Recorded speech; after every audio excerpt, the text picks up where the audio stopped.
In this video, I'm going to give you a masterclass step-by-step exactly how to source products in the best way possible and how to be protected in any case from tariffs and all that bullshit.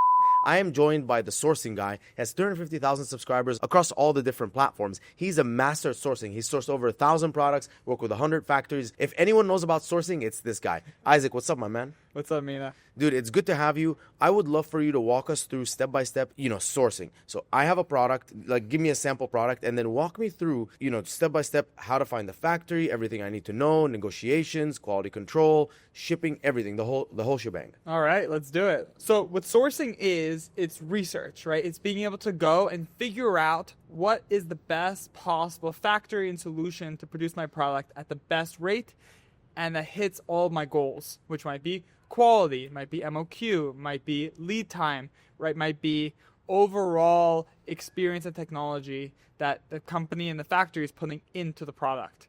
So when you're sourcing products, the first part is understanding what is the makeup of my product. There's a big difference between manufacturing a pair of socks, right, or an iPhone. The simpler the product, the more options we have from a country perspective, from a factory perspective to go and execute on the product, right? But the more complex it is, right, the more narrow we have to be in our search.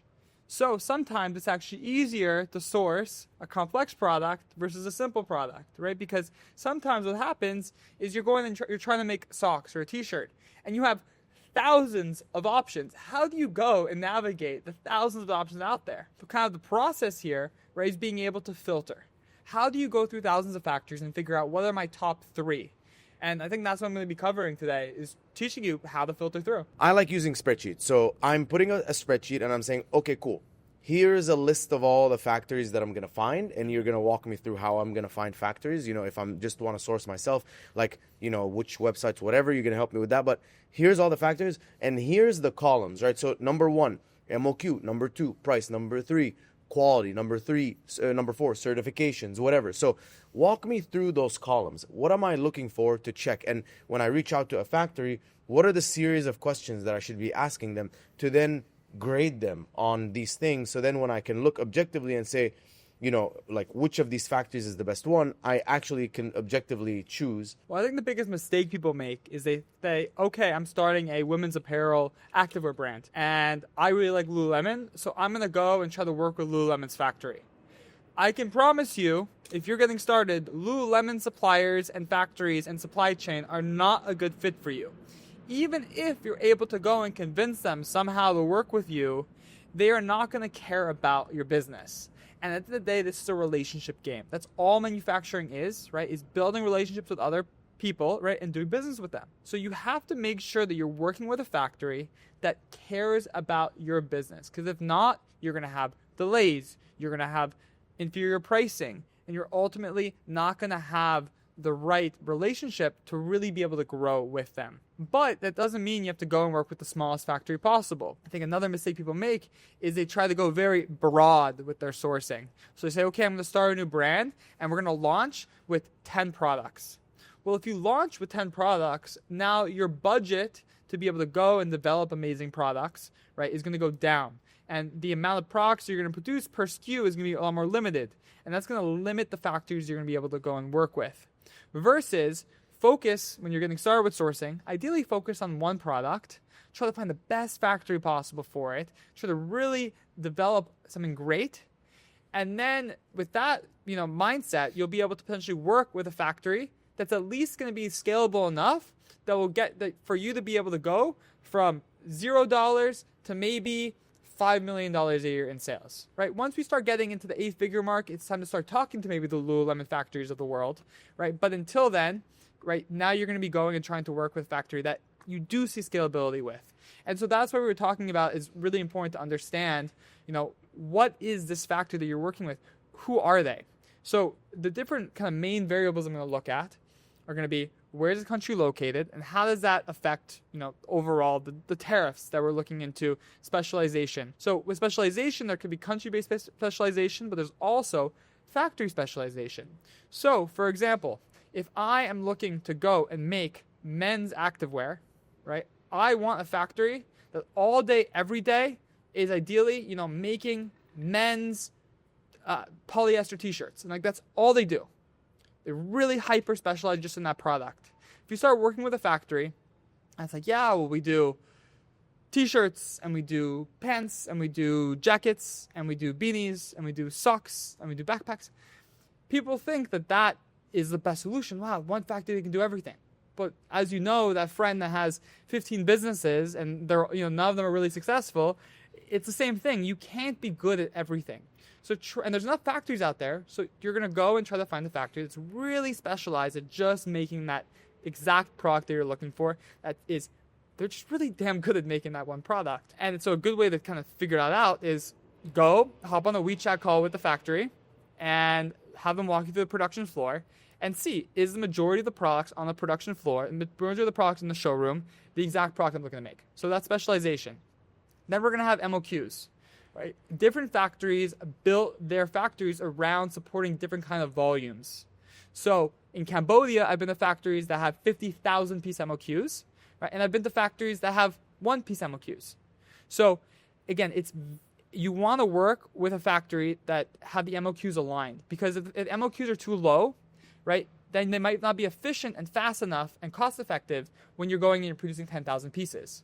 But if all they're doing is producing 10,000 pieces, they don't want your 1,000-piece order, right, or your 50-piece order. They're really doing you a favor, and you don't want them to doing favors for you. You want them to be happy with your business, right? Next, understanding what kind of customers does this factory support. And so strategy here is going to be going through trade records, so import records. So if you guys don't know, import records are public. When a shipment goes, let's say from China to the US and clears, the container and essentially the description of the container and the weight and the ship from address, that is public records. Now, there are some ways to navigate and dodge that if you're a big brand, but you can go through using sites like Import Yeti, and there's a few others, and be able to go and see where brands are manufacturing products. But also the other way around, you can look up the factory and see what brands are they selling to. So the importance here of doing that is going to be, you want the brands to be at the same level as you. So if I'm trying to go and sell a $100 t-shirt, and I see that all the products that they export and that all their clients sell $10 t-shirts, factory is probably not a good fit, right? But, right, so that's a really nice way to go and kind of vet them and make sure they're producing at that quality level as well. Just because they're really good at t-shirts doesn't mean they're good at the right types of t-shirts and they're producing at the quality level. There's a lot of variables and the small intricacies that really go into producing a premium product. Amazing. So you're looking at those things, specialization. You're looking at, what kind of brands do they work with? Do they match you? From there, is there anything else we're looking for, or does it become now a matter of let's start getting some samples and judge these factors? I think sampling is the most important part. I think people undersample significantly.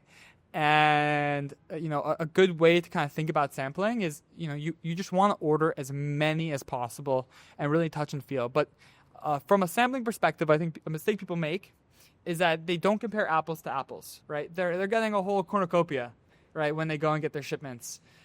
What you need to be doing is understanding what product you're looking for and build a specification sheet or a tech pack so that every time you're going and working with the factory, it's going to be the exact same product for the most part coming to you.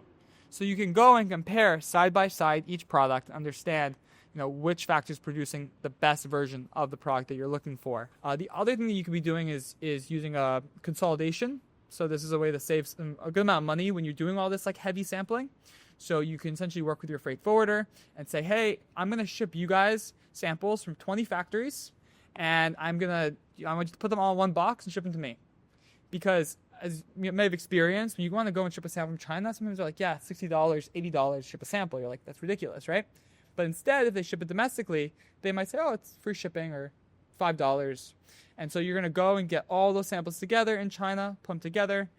You can even take those products, send them to a testing lab, a few $100s. They can go and actually test the samples for you and vet them, give you a whole report on which are the best ones, and then ship that to you for you to go and vet them. Amazing. And that's one thing that I've done in the past is I've actually found someone like an inspection company in China, then gone all the factories to send me samples to that person. Mm-hmm. He did a whole like FaceTime, blah, blah, blah, and told me like which one he liked the best. And then from there, he then got we got samples from the finalists, the 3 finalists, shipped them to me, to America. Then I looked at them and I chose the best one. All right, so now I'm picking a factory. This factory, I like it the most, and I want to move on to the next step, which is probably price negotiations. Walk me through how you negotiate pricing. First off, I really like what you just said there. I found the right factory for me. Because I think the big mistake people make is that when they're searching for product. So they're on Alibaba and they're on the products tab, and they see products that are visually similar to what they're looking for, and they're like, this, okay, they clearly make the right product for me. What you should be doing is going on the manufacturer tab and scrolling through manufacturers and trying to find the right factory for you, the right partner. So once we go through that process, and now we're going through a negotiation, right? It's really important that you have to understand that product, right? Again, like I was talking about, if we're going and we're trying to go and source 15 products to start, you're not going to be dialed enough, and you're not going to understand the bill of materials and everything that goes into your product to understand how much it actually costs to manufacture. So you can use sites like ChatGPT, right, to really break down, hey, can you break down this specific product for me? What's your estimate on the labor cost? What's your estimate on the material costs across different countries? And really study that product. Once you understand how much it actually costs to manufacture, that becomes really, really helpful from a negotiation standpoint. Now, the other mistake I see people make is that they're not going to go and do the research on the different platforms and talk to enough factories to get market rate.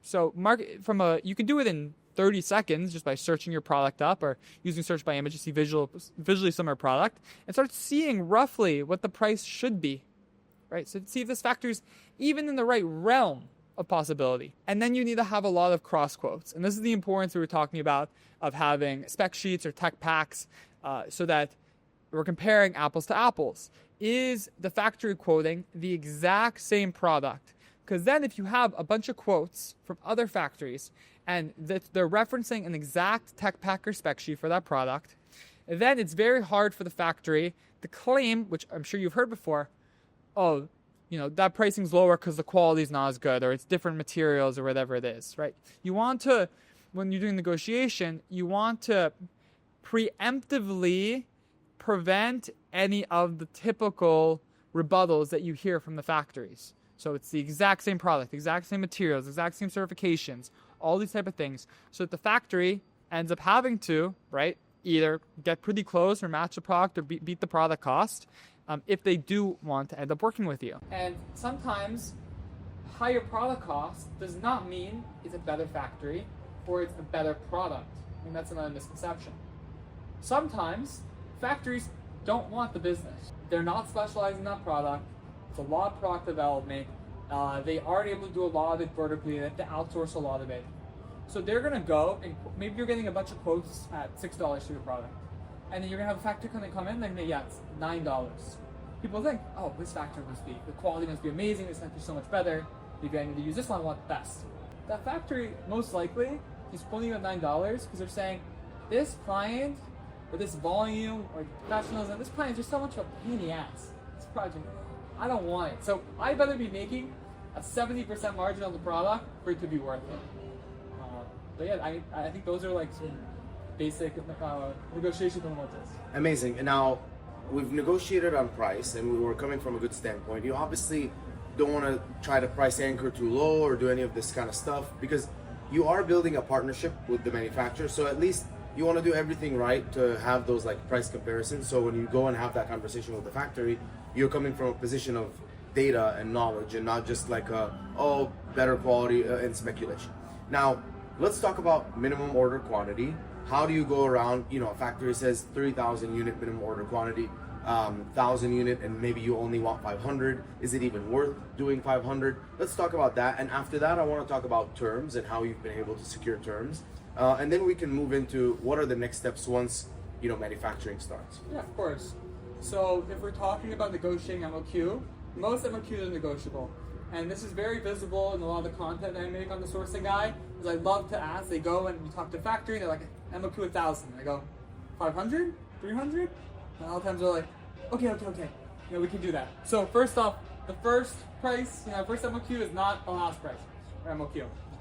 The next point is understanding where does the MOQ derive from. So for example, if it's based off of for example, they have to produce, let's say they're vertically set up, they have to produce a significant amount of raw material, for example, 3,000 pieces worth of raw material to go and manufacture the product, right? And they just don't purchase material lower than that.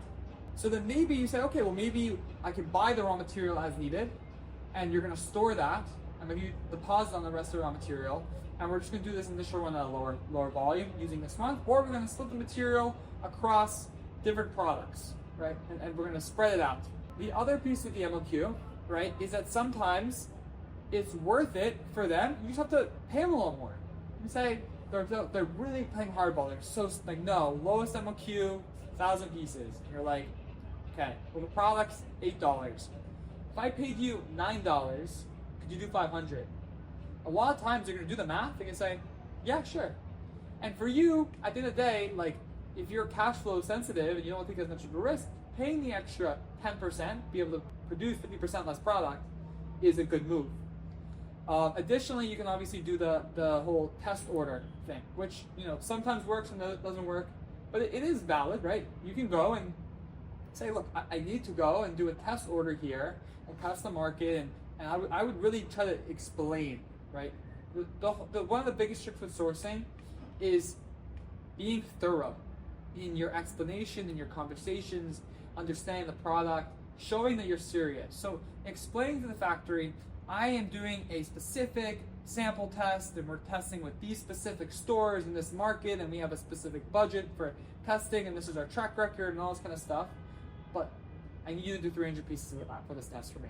Then they're like, okay, this person's serious. They actually have a system and process around testing, and we want to work with them long term. They've been very professional. They know their stuff. This could be a good client for us. Okay, cool. We'll do this test order for you.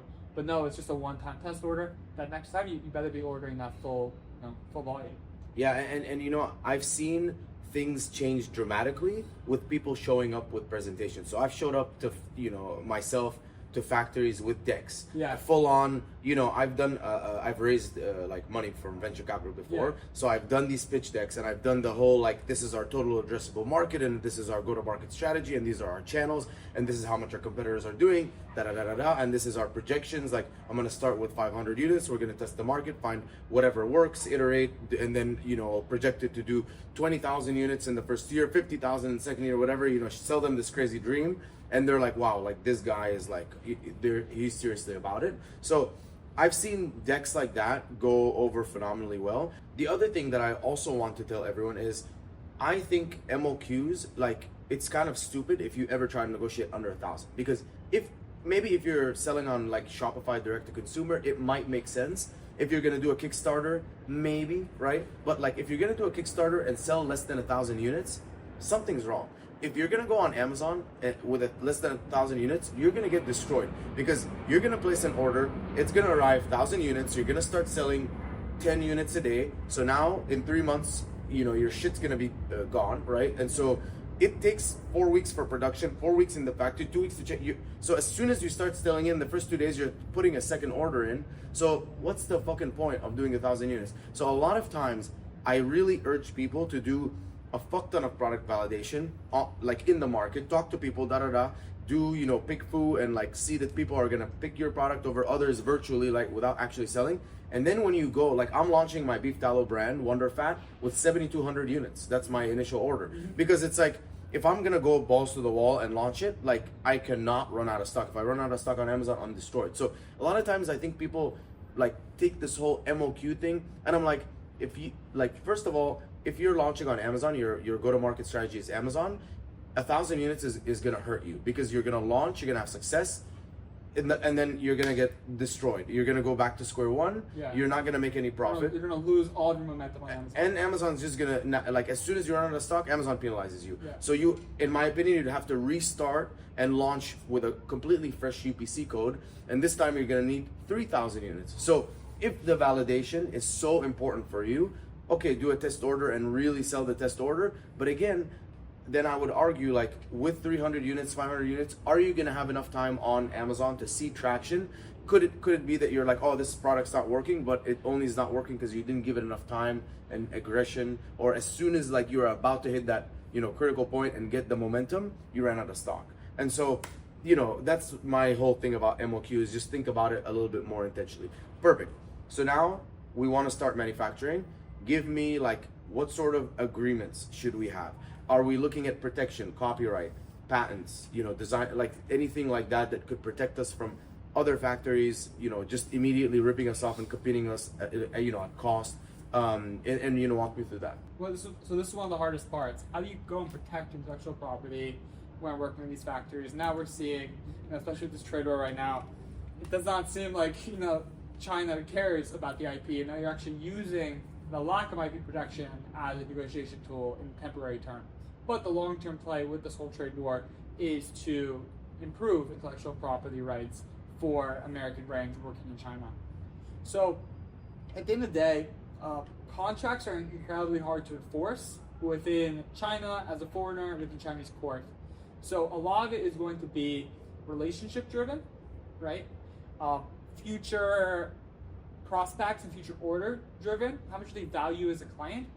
Also, you can do a couple small little tricks that will help you just protect yourself in China. So what people don't realize is that working on Alibaba is probably the way to prevent yourself from getting scammed compared to almost any other platform. And everyone thinks, oh, Alibaba, full of middlemen, Alibaba's a scam, all this kind of stuff. But actually, they're the one place where you can actually potentially protect yourself. And so the reason is because when you're checking out on Alibaba for your order, what you want to do is you need to want to make sure that any type of agreements that you have are attached to the order, right? Any type of contracts, deadlines of when the product's gonna be finished, product descriptions, bill of materials, everything related to your product and order, you can attach to the actual order itself. And then if the product is late, if the product comes out a different color or not up to specifications, or they swap out specific materials, or they don't have the certification that was specifically broken down in that agreement, you do a couple things. You can then file a claim, open it up with Alibaba, which is hit or miss, but at least you have some level of protection there. And you are able to reference all this documentation. And second, you can actually check out on Alibaba with a credit card. As people don't realize, right? And you going and checking out with a credit card, yes, you have to pay a credit card fee.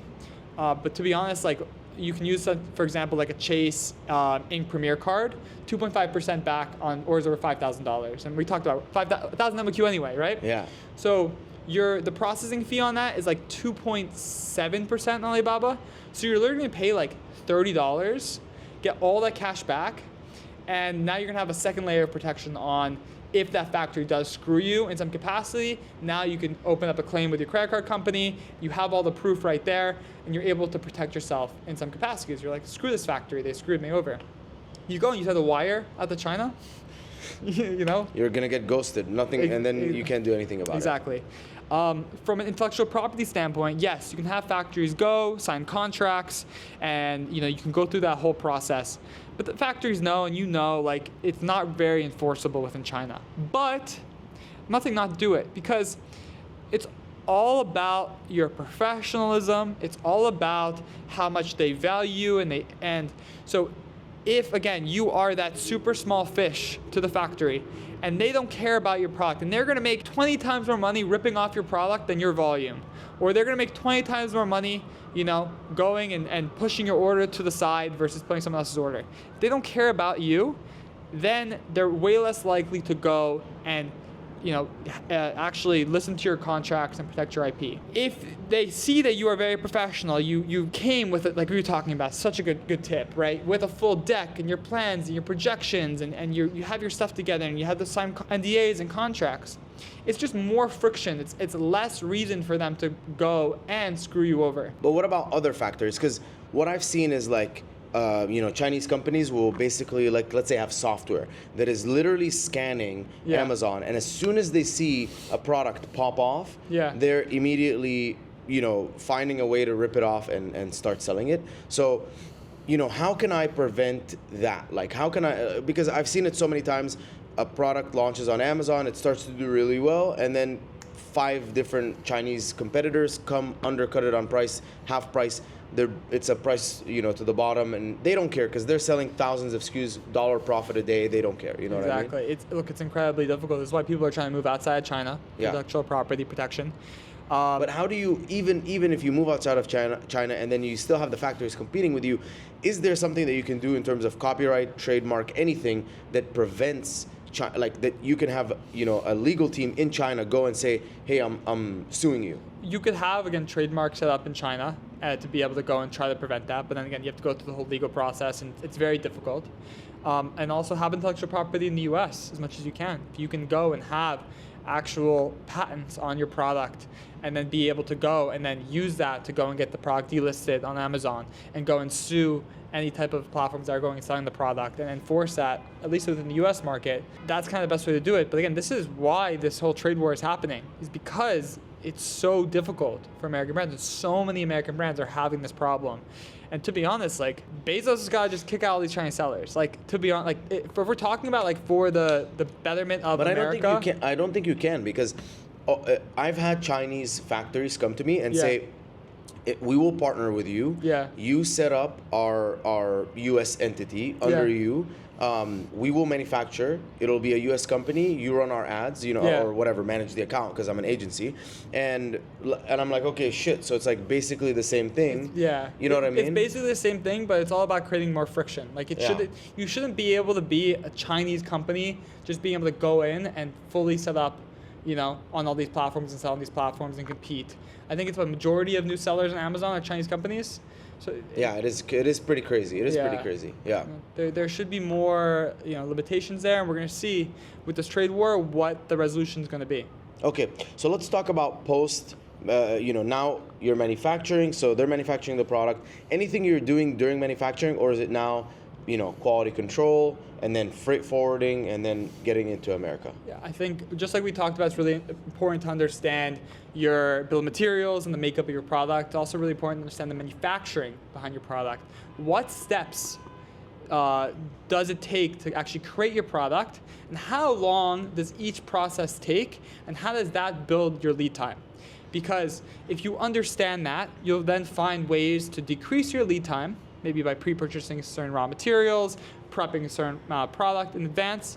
Additionally, you'll be able to check in on the product a lot more accurately. Because, for example, if you know that by day 15, you should have, you know, all the, you know, outer pieces die casted or whatever it is, you can then not ask, hey, are we still on track for this date? You would say, hi, by this date, I'm assuming that we are at this point in the production process. Can you send me a photo of the finished XYZ? And then it makes it a lot harder for the factory to kind of BS about the timelines and where they're at, because you understand it, right? And so it's harder for them to also push your production to the side if they know that you are on top of the production and you know exactly when a specific part of the product is supposed to be produced.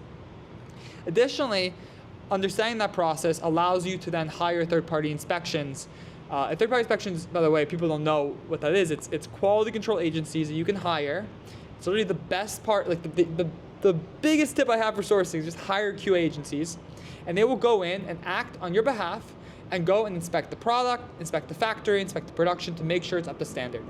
So by you understanding the whole production process, you then can go and have the QA agency come in and specifically check on the product at that most critical point. So now they're checking the product at the critical point where typically you might have quality control issues. It should catch it right away if there are any issues, and also check if the factory is on track, right, within that production process.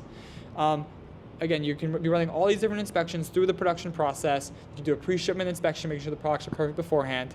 And the QA agencies are going to go and they're going to pass or fail the production up to a specific AQL standard. So there's a lot of technicalities there, but essentially you're going to have your standards of your expectations of how perfect the product needs to be and the defect rate. From there, right, now it goes and passes the overall process for quality control. It looks good. And then now you're going to go and actually ship out the product. But the mistake everyone makes is they go and they don't want quality control, right? They finish, I'm sure you've experienced this, you've seen people do this. They finish the product, they ship it all the way to their warehouse in the US, they start sending it to clients, and then realize that the shoes are blue instead of green. You know, instead of noticing it right away when they were dyeing the fabric halfway through and stopping it and saying, no, you're going to fix this now or we're not going to pay you the remaining balance. But once it's already in the US, what leverage do you have? It's done. The product's already there.